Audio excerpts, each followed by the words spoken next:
यहाँ के एक स्कूल की टीचर हमारे पास आई थी, उन्होंने कहा कि जी आपने हमारे बच्चों को, वालिदैन आगे कहते हैं कि आऊज़ु बिल्लाहि मिनश शैतानिर रजीम, बड़ा मुश्किल किस्म का लफ्ज़ आप सिखाने पे लगे हुए हैं, तो बाद में सीख जाएंगे खुद ही 2-4 साल के बाद, अभी क्यों आप इन्हें सिखा रहे हैं। यूनाइटेड नेशन डेवलपमेंट प्रोजेक्ट का एक सेमिनार था, तो उधर कोई 17-18 स्पीकर्स थे, तो सारे लिबरल्स थे।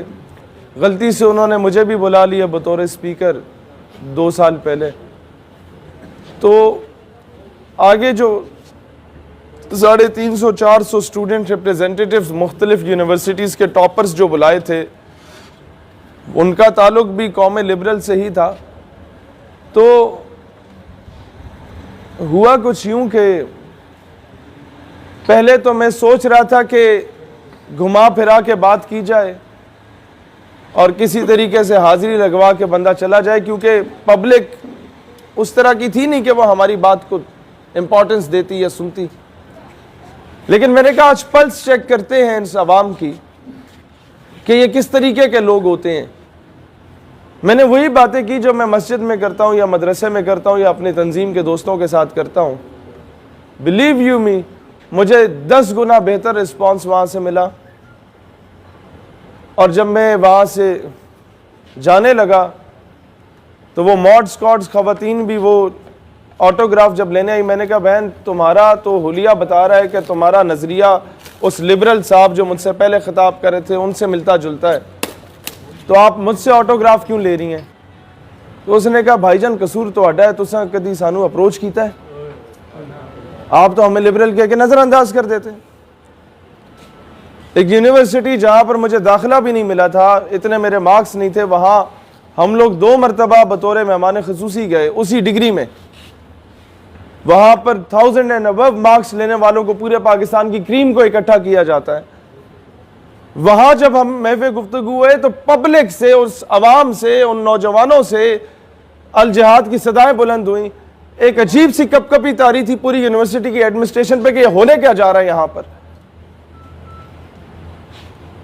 तब मुझे अंदाजा हुआ कि इश्क़ रसूल की कैफियत हर मुसलमान के दिल में राख में दबी चंगारी की मानंद मौजूद है।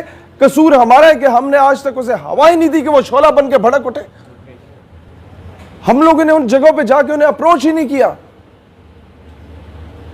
और लिबरल माफिया इसी तरीके से बैरूनी ताकतें उनमें घुसी हैं और उन्होंने पूरे सिस्टम को हाईजैक किया है। आपके मुस्तकबिल का आर्मी ऑफिसर वहां से निकल रहा है।